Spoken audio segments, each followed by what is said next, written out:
Well, got a brew tucked away yesterday, and today is that bit that all brewers really like, and that's the tidying up and cleaning up.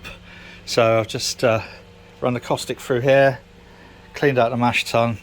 That'll go on a spray ball in a bit. Washed all this down, right. Now, a lot of the questions I'm getting at the moment are regarding the new 100 litre kit. That's the HLT and that's the copper. And I'm pretty cool as to how that's all going to work. This control panel, I mean, basically when I built this CP, I built it with redundancy in mind, so it will easily take the elements for this, which isn't going to be massively different. There's going to be a 3 in the HLT, which is basically what I've got in the HLT at the moment, and then 2 3s in the copper. At the moment I've got 2 2s in this copper. Should, I think, be okay. Question that is being asked and I don't have perfect answer for at the moment: what am I going to use for the fermenters? Well, I want to be doing kind of like 80 litre batches, so I need kind of like 100 litre fermenters. Smaller stuff I can still keep using, things like the Fermzillas, but for larger brews, I mean, they do a 60 litre Fermzilla, but that's still not going to be big enough. So I found these. I put these on the screen here like a professional on Alibaba. So this is a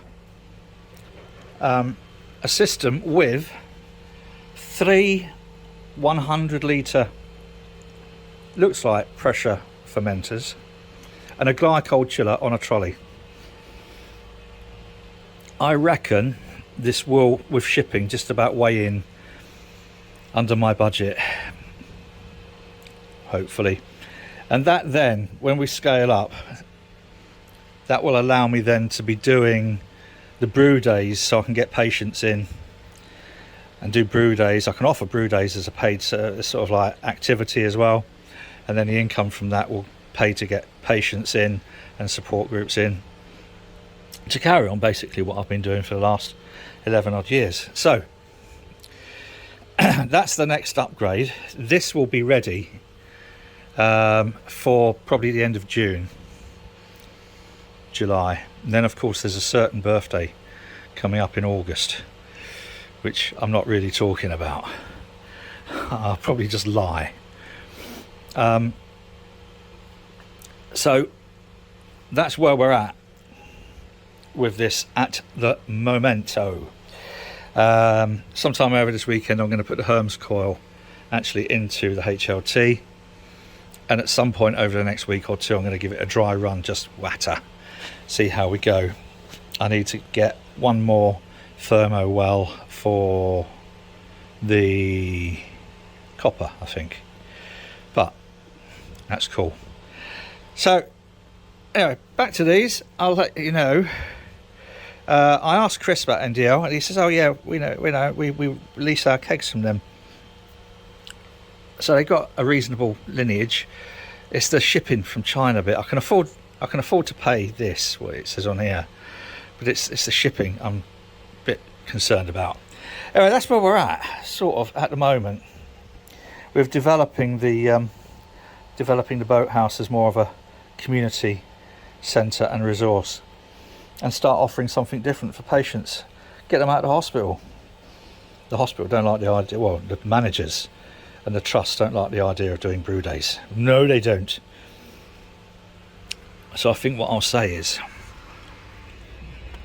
I'm going to be getting them down to do boat trips.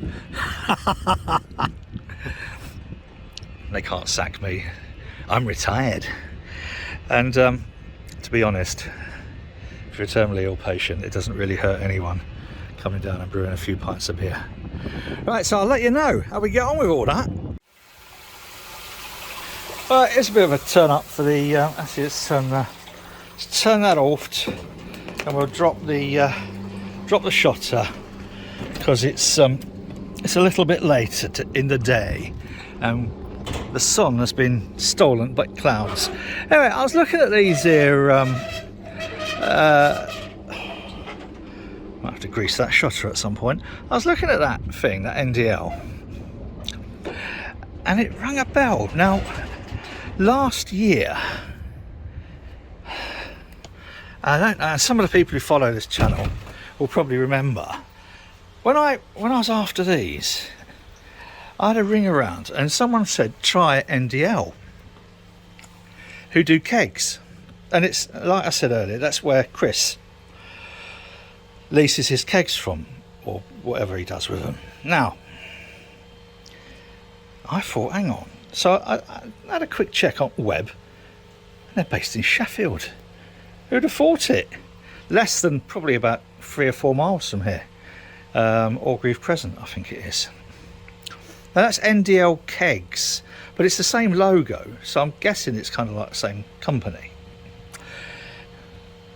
Has a little look, finds a mobile number, rings it. Ended up talking to a lovely lass called Emma, who said, yeah, that's NDL whatever it was, design, or I can't remember what it says on there at the moment. I'll put it back up on the screen in a minute. But yeah, she said, we can probably sort that out. So, I mean, it might be that, you know, it's one of these, it's cheaper to get it from China and whatever, like the Kegland stuff and whatever, but wouldn't it be great and rather fitting if it turns out that we can sort that from a Sheffield, someone based in Sheffield? That's stunning. Anyway, I will keep you updated on that.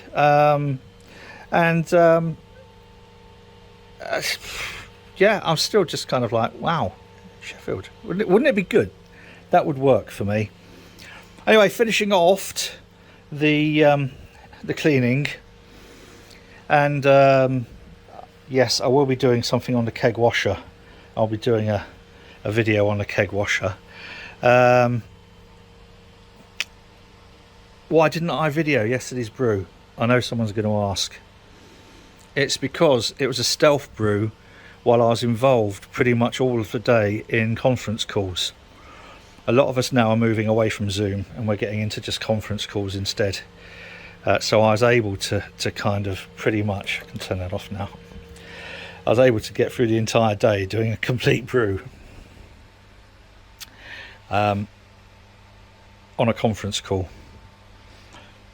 I wouldn't have minded if they knew anyway. It's not as if they pay me. Right, so that's it for now, boys and girls. It is a Friday, the 16th of April, already halfway through April. Whatever you're doing, do it safely, and cheers.